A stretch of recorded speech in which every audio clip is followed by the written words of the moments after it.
Tell us, these Fulani herdsmen turned bandits, are they Nigerians? Good. So we have these lies swirling around. Oh, they are foreign. The only thing foreign about them are their guns and their arms. But they are our flesh, our blood. They are our Fulanis. Yeah, there are Fulanis, no doubt about it. I know that Fulanis traverse not just Nigeria. There are Fulanis in Guinea, the Fulanis in Mali, the Fulanis in Burkina Faso, the Fulanis in Senegal. My point is, are there nationals, Nigerian nationals? Maybe you didn't hear me. There are Fulanis in 23, indigenous Fulanis in 23 out of the 54 countries in Africa. The bandits we saw in all the 5 states we visited are ours. I don't understand. Please clarify it again for me, Professor. I still want to get it right. There are ethnic Fulanis, no doubt about it, which is what you've said. I mean, but are there Nigerian nationals? No, I don't know what you're talking about. The Fulani in Niger is not ours. I am telling you ours. So what else do you want to know? When you say ours, you mean these are Nigerian Fulanis. Is that what you mean? I can't hear you. When you say ours, does that mean these are Nigerian Fulanis? I can't hear you.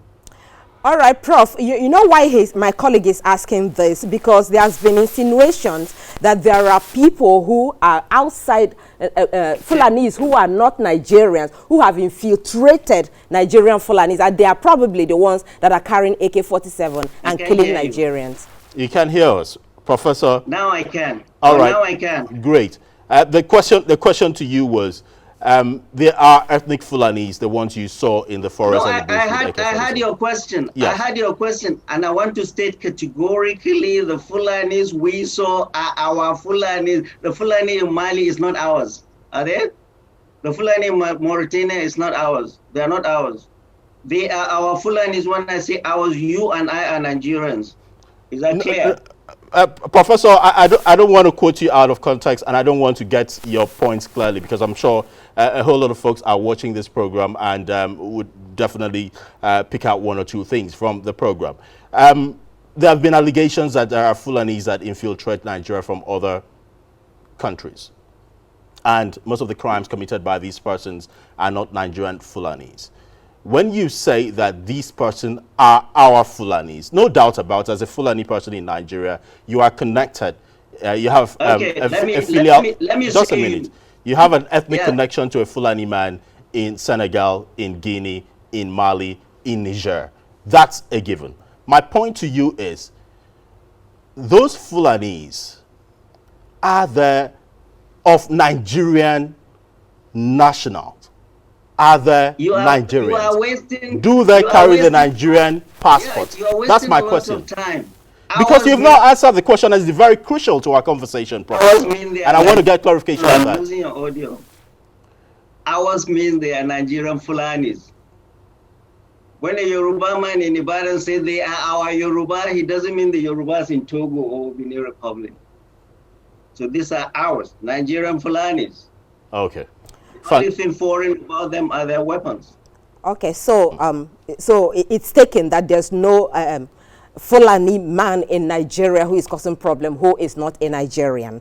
Now, you also said in some of the videos I watched you talking about, you said that these bandits, that they listen to clerics, they listen to sheikhs, and that if people begin to talk to them, they would also listen. Now, is it the same clerics that they pick up arms and attack, and the same clerics that they abduct and even end up killing some?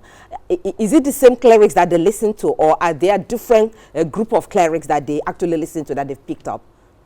Right, so is it the same as that they kill and abduct our people that we went to see them? They listen to clerics. Is there a difference from Boko Haram? Boko Haram do not listen to clerics, but I saw it real time that these bandits listen to clerics, the cleric we went to see. And it's a pathway of building confidence, and it's a pathway of communication. All over the world in conflicts, it is clerics that come in between. be it in Colombia, with the IRA, with Lebanon, all over the world. Clerics have stronger capital with combatants than anybody from the outside. So yeah, so it's not surprising. And that is a pathway we should explore. Is it really working, Professor? Because when you look at Absolutely, why I'm asking that is I know that you were actively involved. I think January, February, when we had incident in Jangabe, and you visited those places. We saw the videos of yourself and Sheikh Gumi. But after that visit in February, between March and April, we've seen, I think, about a dozen abductions have taken place, including the ones in College of Forestry and Mechanization, AFACA, in Kaduna State, that have recently been released. These were presumably bandits which you were preaching to, and they're still carrying out abductions all over the place. Is it working? Are they listening? Absolutely. Have they converted? Absolutely. Absolutely. It's working. So if it's working, why are they still abducting? Good. And nobody is deluding himself that 1 or 2 or 3 or 4 visits will be the magic bullet. We got the Gumi Obasanjo initiative got the AFACA 27 out safely, without a shot fired and without ransom paid. Can anybody deny that this is success? Ransom wasn't paid. We continue to talk with them. Ransom wasn't paid, you said? Yes, sir. You heard me. Ransom was not paid. No shot was fired. No one was killed. Was there a prisoner? All 27 students were brought out safely. Was there a prisoner exchange? Not that I know of.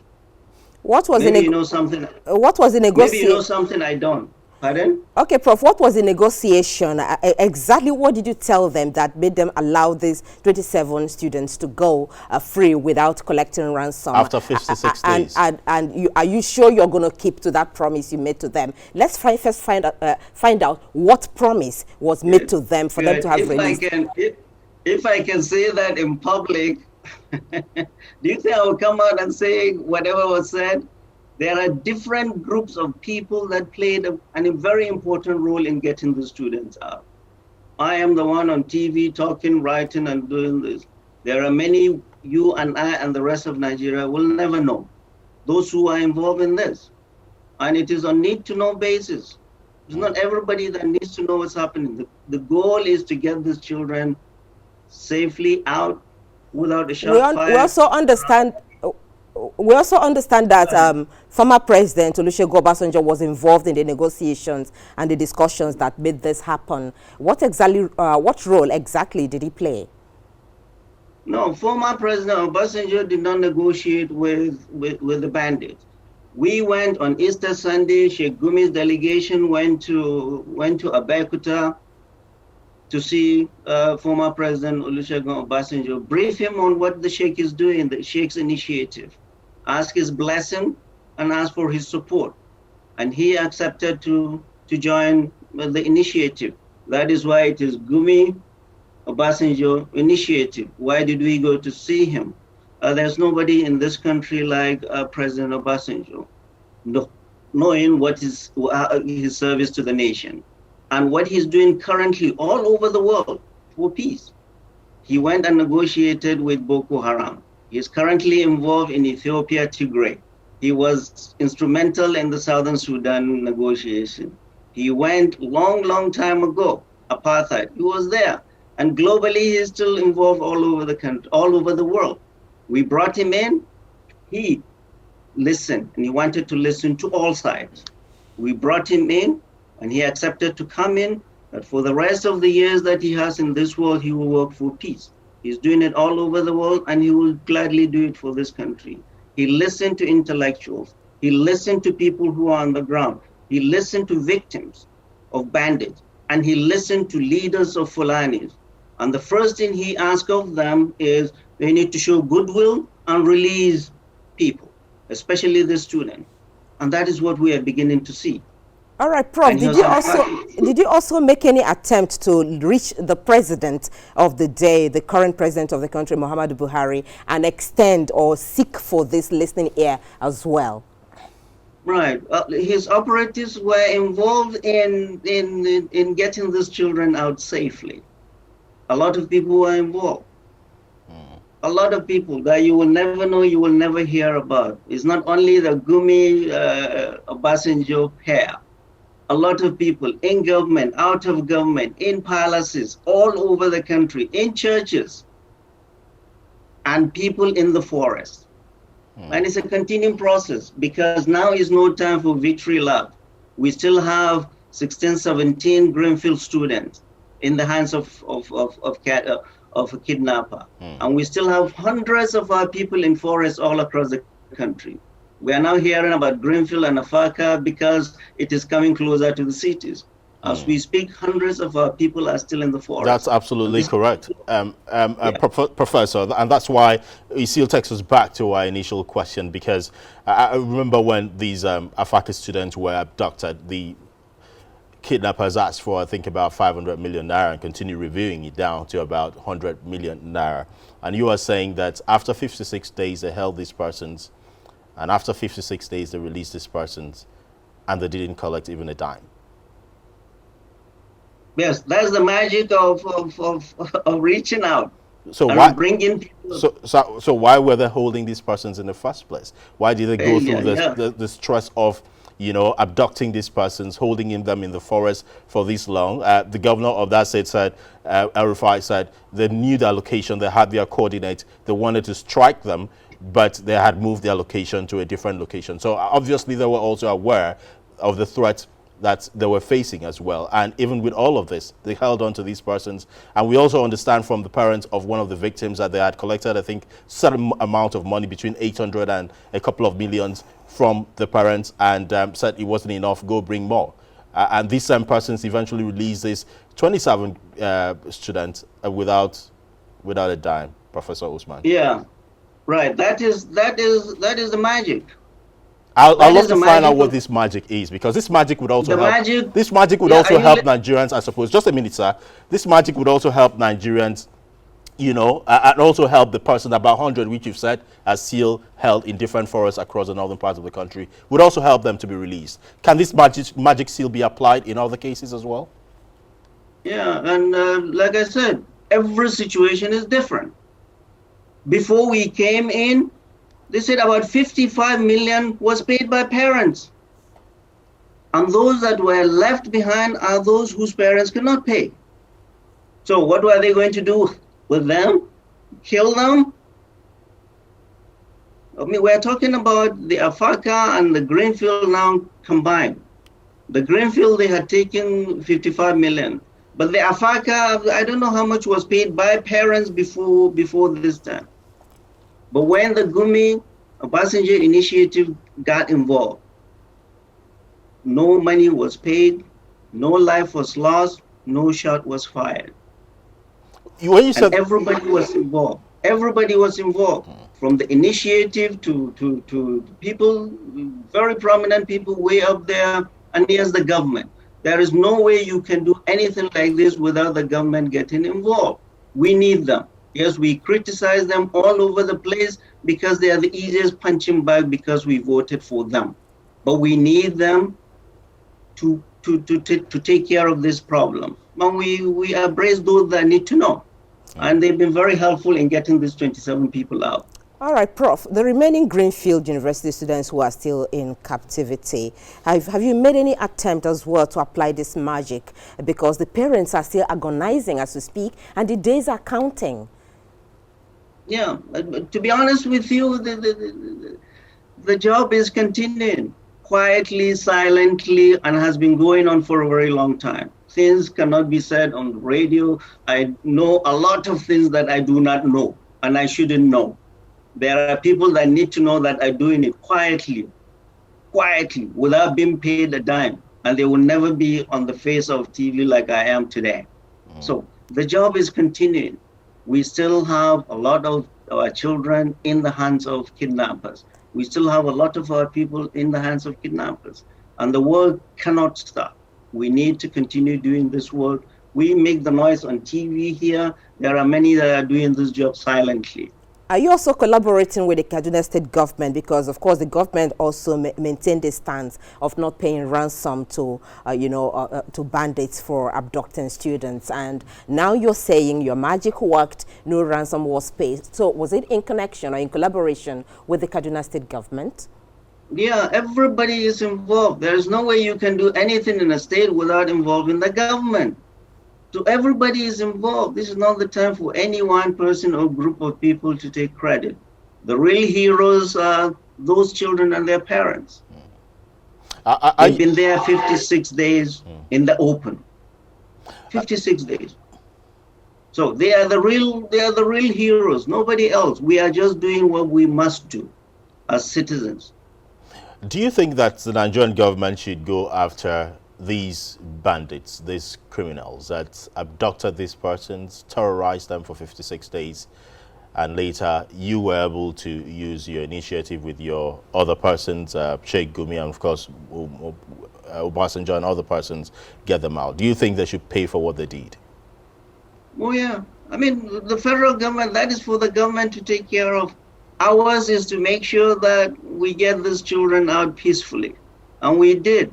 Everybody has his duty and responsibility, but it is the responsibility of government to protect us and make sure nothing like this happens again. We have had 7 abductions in school. Nothing is being done to protect our children from this kind of criminals. That should be the first thing we should do. Protect our schools. And nobody should delude himself that it's only in the north. No school in this country is safe for this kind of criminality. None. So our schools need to be kept safe. This is the first and most important thing for governments to do. Not making all this noise. We are doing our part, government will do their part, and you are doing your part by bringing me, grilling me. My role anywhere I go is to educate people regarding what I have seen and how we can bring it to this country. All right, Prof, protect our schools, protect the students. That to me would mean probably increase the security, around these schools. Now, for those people, the bandits you're discussing with, you said you're listening to them, and you're saying that their problem is because some of the grazing lands have been taken by the government and reallocated to politicians, and they end up abducting students from schools, and there's no it's not a military solution. So even if you beef up security around schools and the bottom line, the issues they raised have not been addressed, does that mean they will not still come and attack the school? And after all, we have seen some of them even infiltrating military base and police formations. Yeah, so nobody can tell you there is a magic wand to this, but continuing communication and opening a line of dialogue. And I said, what are the solutions to all of these problems? Short, medium, and long term. Short term, I talked about 4 C's. Open a line of communication. The first C, that is what we're doing. We risk our lives. Sheikh Gumi and his delegation went to where no general, no governor has been, no politician has been. Risk our life for peace, to open a line of communication and listen to them. Number 2, build confidence. There is so much mistrust everywhere. They need to hear, the vigilantes need to hear there is somebody that cares to listen to them. The bandits too, the folks, the town folks, the governors need to hear there is somebody coming. And that is the second C. The third C is cessation of hostilities.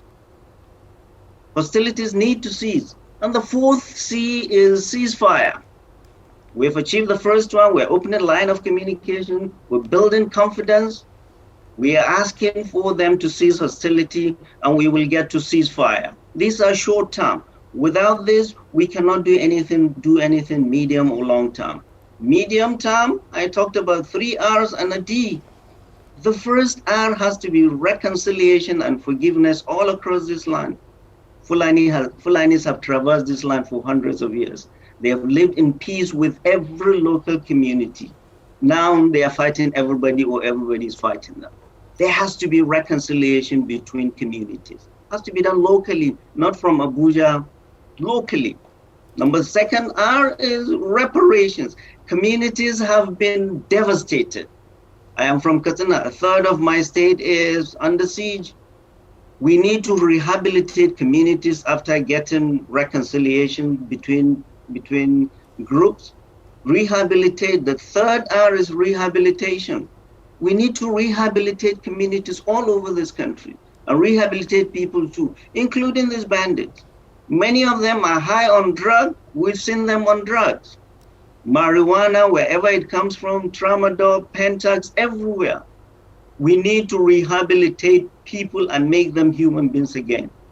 And then the D is disarmament. None of these warring factions will disarm unilaterally. Disarmament has to be bilateral, but there has to be trust that vigilantes down their tools and bandits down their too. This is possible. I've been through that forest. I've interacted with them. I have met people. Some you will never know. I am more hopeful now than I've ever been that this pathway will lead us to peace. Military has a role, but there is no military solution to this. None. None. All right. Professor, let's talk about those, identified the injustice you talked about earlier, the grazing routes, which you said have been moving around for the past 100 years or so. Do you think the average Fulani herder feel that these grazing routes that crisscrosses different states from the north to the middle belt down to the south, that these particular grazing routes belong to them? What do you mean belong to them? There's a grazing routes they've been using, and the fact that these grazing routes have been taken away by politicians or reallocated as land by state government. Do they feel a sense of injustice of the fact that these things belong to us and they've been taken away by certain persons? Well, if you know the story, you need to be educated about what really happened in Zamfara and many of the states. Many of these lands, Fulanis have been living there for generations, and they were uprooted. Since I was a kid, we've had cattle routes, and they've been taken over. So where do you want cattle to pass? I'm not making excuses for anybody. And grazing reserve and cattle routes are not the only problems. We are populating a lot of the problems. That is why we went to hear all their grievances. We've been working. Yes, I will cite a particular example, for instance, in Benue State, where there's been a lot of issues there as well. Some of those grazing routes crisscrossed at Benue State, Taraba, and some of the states in the Middle Belt. And now the Benue State government, for instance, has said, look, this has to stop. There is no grazing route in Benue State. All lands in Benue belongs to Benue people. And now some of those Fulanis you've talked about have been passing through this land. How do you change their psyche? How do you help them to understand that the status quo has changed? It's no longer as it was before 100 years ago. It's different now. Good. So status quo has changed 100 years ago. No, it's not 100 years ago, my friend. I'm talking about now. The status quo has changed now from what it was no. 100 years ago. That's what the state governments are doing. Good. There are Fulanis. We met Fulanis when we went to Ogun State that don't speak Hausa. They speak Yoruba, strong Yoruba, President Obasanjo's dialect. Their parents, grandparents of Ogun State. They are from Ogun. So also there are Fulanis in Benue and all the other states in this country that are indigenous. So politicians and communities need to douse attention and find a way. Nobody is going anywhere. Nobody. Fulanis are not going to live Benue. Thieves are not going to live Benue. No, we're not talking about leaving Benue State or leaving whatever state they are. We are talking about the grazing routes that, they practically crisscross every day for the past 100 years, which you've said. Should it continue like that? That's my question. No. Good. That's why our discussion needs to find a way out. But Fulanis are not just traversing. Fulanis have been indigenous to many of these states. There are Fulanis in Igbo lands that have never known anything in the north. And they are from Abia, they are from Imo, they speak strong Igbo. So don't give the impression that Fulanis are just traversing. Politicians, they're naturally nomadic in nature. That's been their need to lifestyle for a find a while. way to bring peace to the land. Yes. So does that mean that you agree with the southern governors? One of their resolution after their meeting in Asaba yesterday was that there's a total ban on opening grazing in the entire state of the south. Do you agree with their position? Does it align with your thoughts on resolving this crisis? All right.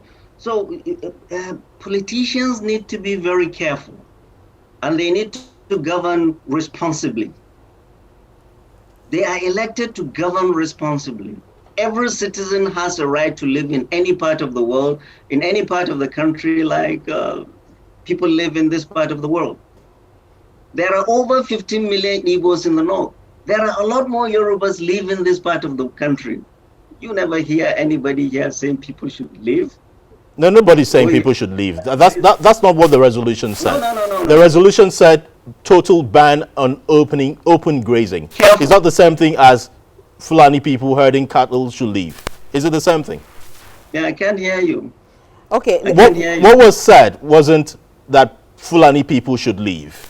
What was said at the communique issued by the southern governors was a total ban on open grazing. Those are two different things, Professor, isn't it?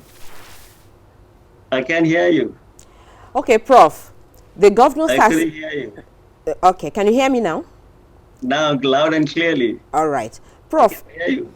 The suggestion in some quarters is that these cattle, instead of moving openly from one place to another, there should be creation of ranches where they can be kept and be totally, taken care of. I also saw a report where you were saying that Nigerian government is using a military $1 million bomb instead of providing water for the people. So if they have put in ranches, for instance, would it not be better for them to be there and everything for the cattle that the cattle needs to survive is provided without moving from all over the place?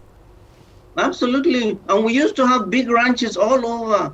Go to Mokwa and somewhere in the north central, they had big ranches. All these lands have been taken over and allocated to people. Population explosion, a land use act have taken over this land. So all this crisis is about land. So governments need to act responsibly and see the security implications of this crisis.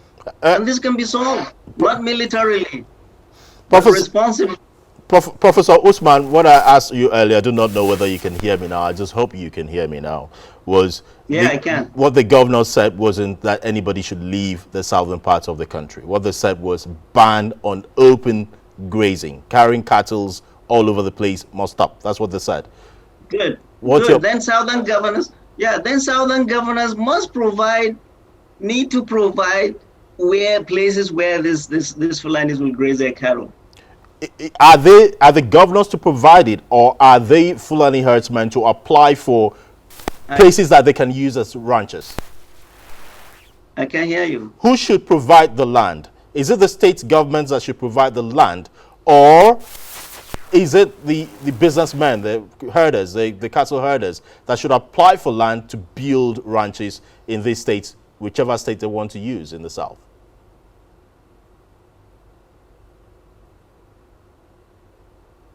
I can't hear you. Professor Usman, my question is, you're saying that the governors should provide land for ranches. Am I correct? Yes. Okay. My question. Because they own the land. Don't they own the land? You just told me that governors own the land. Yes. Should this land be provided? Should this land be provided for free, or should it be applied for and paid for, like anybody would buy a land anywhere in Nigeria to do his business?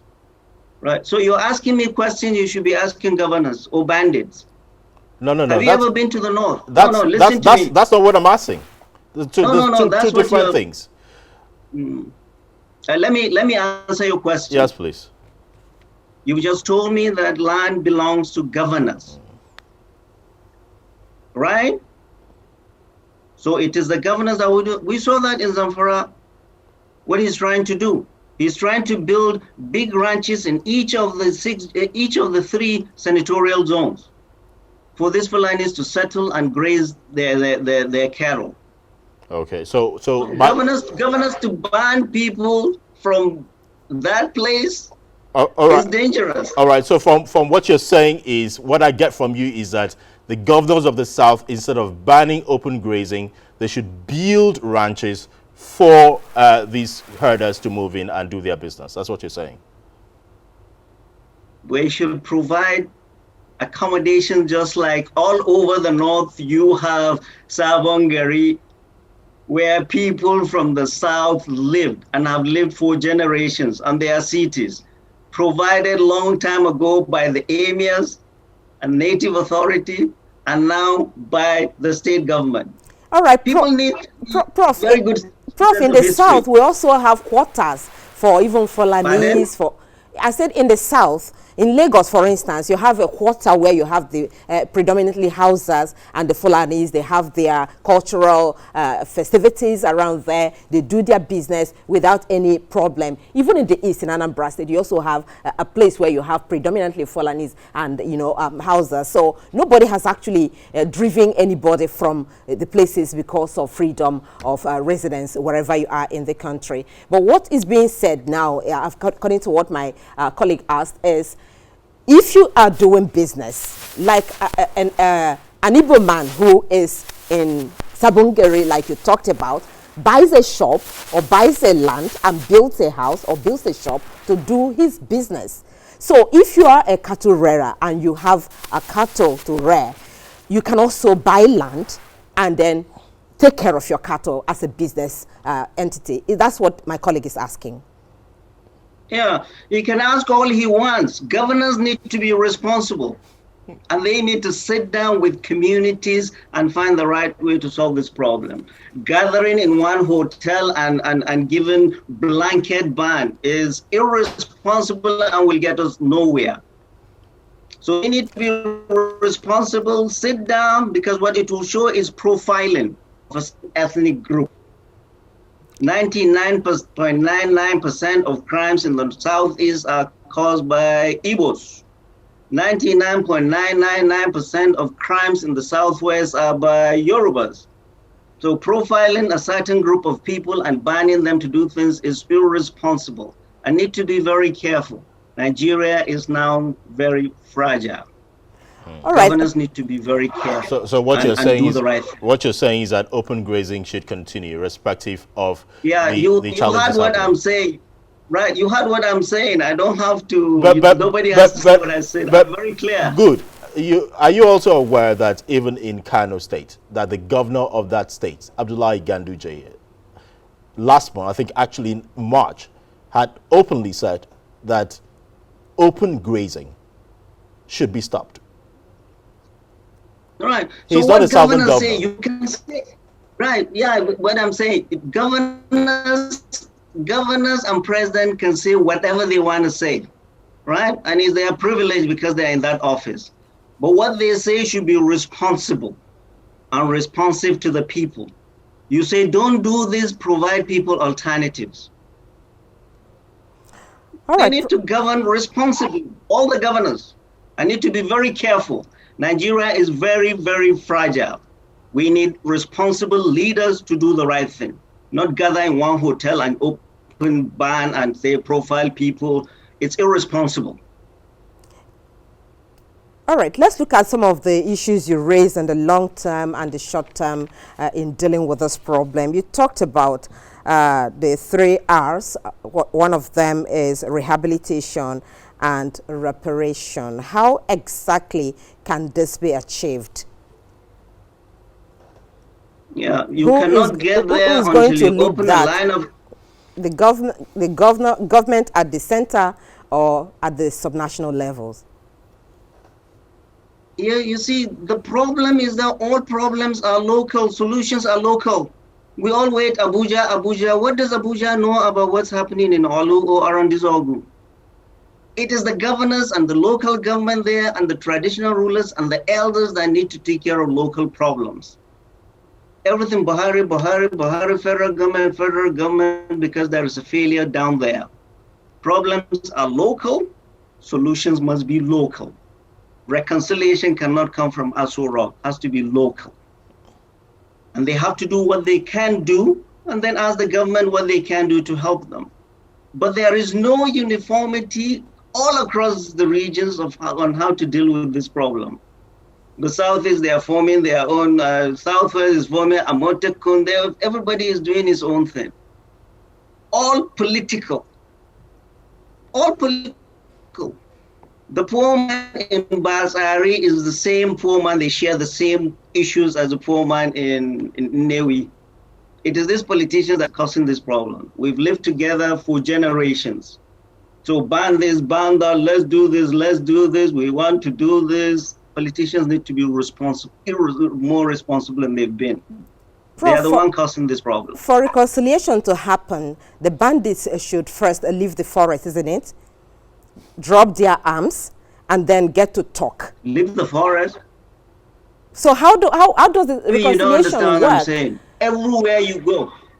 Good. Let me tell you. So the fight of these bandits is not with the federal government, the police system. In many places there are vigilantes. Vigilantes are fighting the Fulanis. If you do not come locally and reconcile people locally, you can do all you want, nothing will happen. Reconciliation is local between Gwaris and Fulani, Gwaris and Hausa, Fulanis and Nupis, Fulanis and Dekarkaris. It's all over and it is local. Let nobody from where the problems are open his mouth and talk. Are the farmers also attacking the Fulani headers that will make them go into a farm, drive the owners of the land and the farm, destroy the farm, the produce, and then also end up killing some of them? Yeah, so this is where local reconciliation is important. Not from Abuja, not from Lagos, not from Benin or whatever, people talking there. Reconciliation is local. As I reconcile with people there locally. And do me the same thing. This is not some template coming from Abuja. So we can talk all we want here in the studios. I went, I saw, I heard locally. And I see the problems are local, solutions are local. Local. And they are cheaper than all these other things we're talking about. We're dropping $1 million bomb on the people we should be providing water for. That $1 million bomb, I will solve all the problems and banditry with these bombs. Listen to the people. Government must be responsive. All places. So that's why I hear when these governors assemble and drink tea in hotels and ban this, all is going to be well. It's not going to be well. Professor Usman, you seem to have a problem with governors saying they are banning open grazing in the southern part of the country. But the Fulanis in the southern part of the country are doing several other businesses apart from herding cattle. And there's been no problem with those ones doing other businesses. They're thriving and making profits of their businesses. Why do you take exception to the issue of cattle herding and the ban on open grazing? What you people do not realize.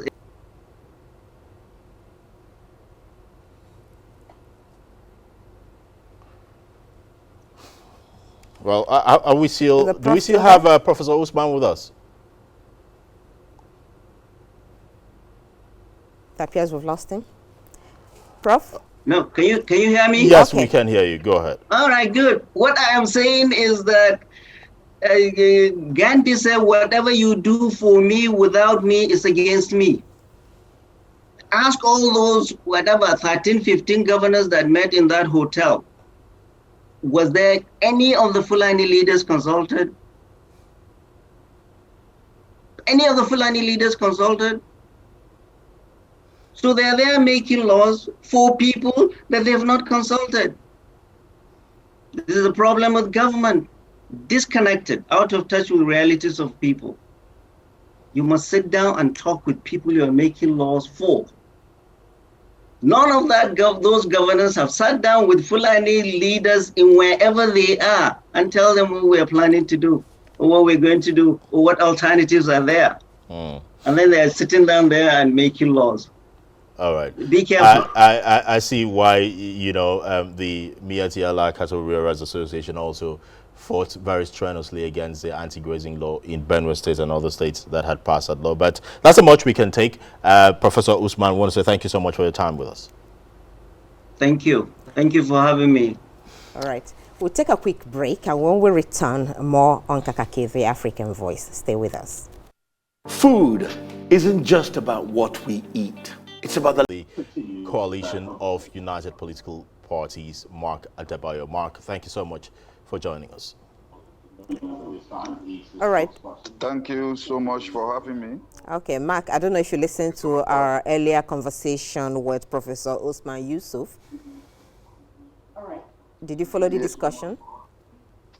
Yes, I did. Okay. Can you react to some of the issues he raised regarding the position of the southern governors on open grazing?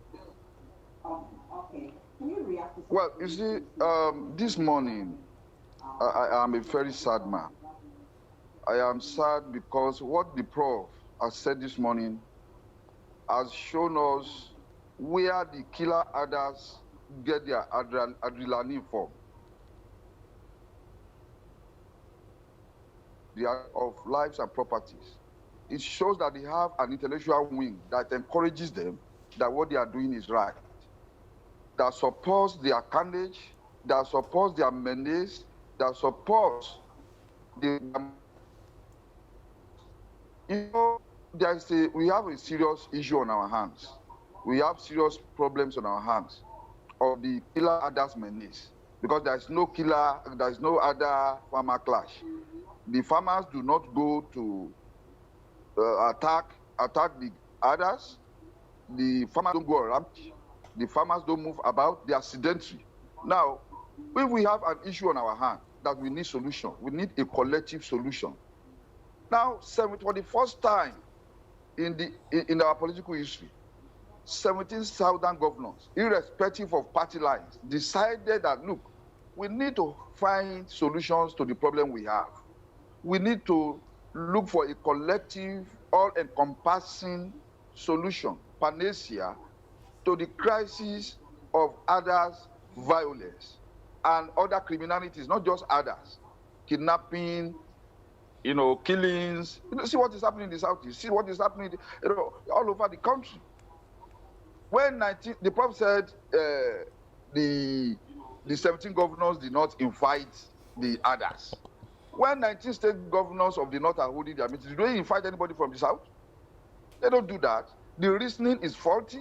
The reasoning is, in fact, it's inhumane for anybody to reason like that. You see, what we need to do, and kudos to the 17 states, southern state governors, for the first time, being blind to political party lines and saying, look, let us come together and find common solution to our common problem. Kudos to them.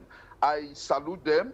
I salute their patriotism. I salute their courage. I salute their determination to find solution, to find peace for their people. Whether they are APC, whether they are PDP, whether they are APGA, they came together and said, look, we need to find peace. And the peace they are looking for, as far as I'm concerned, is not just for their people, it's for farmers, it's for traders, it's for these others, it's for everybody, for professionals and non-professionals alike. So for anybody to say that governors are meeting, they have to look, when they met in Southwest, when they went to Southwest, they invited these Miyetti Allah people. They were there with them. They sat down, they made far-reaching decisions, but the second day after that, the killer others went on the killing spree again.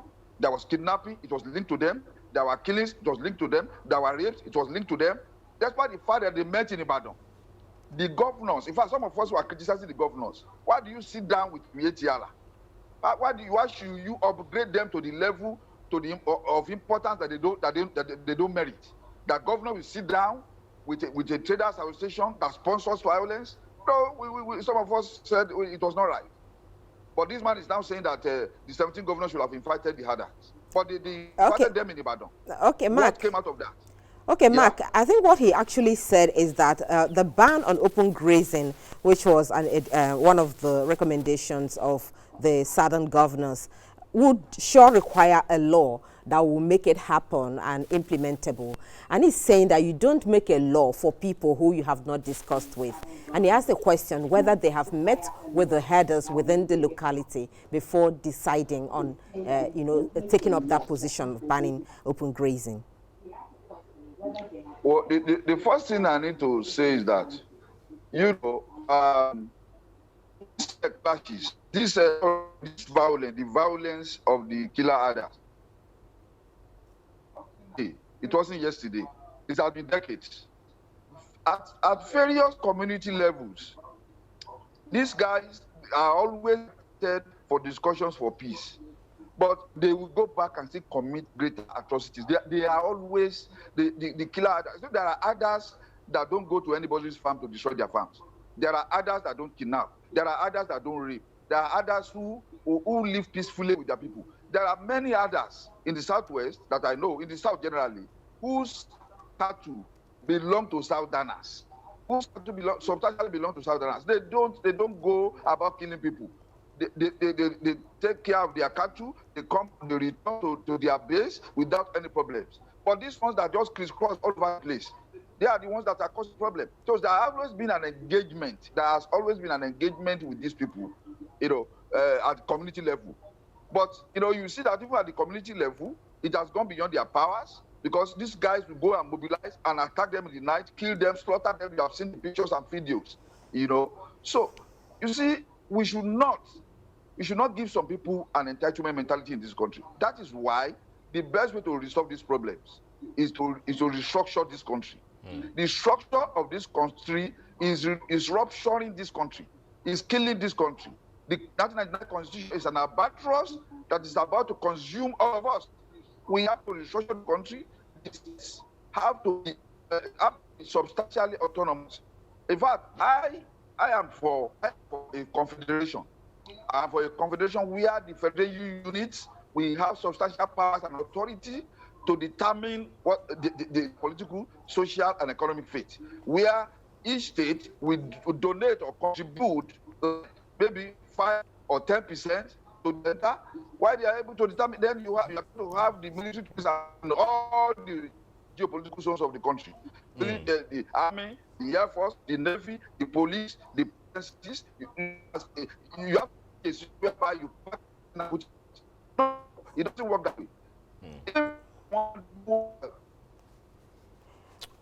All right, Mark Adebayo, it seems we're having network challenges at your end there. Can you hear us? Are you still there? I am hearing you. Okay, great. Very well. All right, Mark, as we round off, because we have barely a few minutes left, quickly react to what he said. He also said that there have been grazing routes that historically have been used by Fulani herders across the country into, the north, the middle belt, and the south as well. And most of these grazing routes have been taken over and reallocated by state governments. And he said that constitutes injustice to these herders. Now, we've been seeing a lot of violence and attacks happening, as, some of the herders try to get back through this route. Do you feel that there's a sense of an arrogant, tainted perception that these particular grazing routes, in whichever land or whichever state it is situated, belongs to us and we need to take it? No, you see, that reasoning is unreasonable.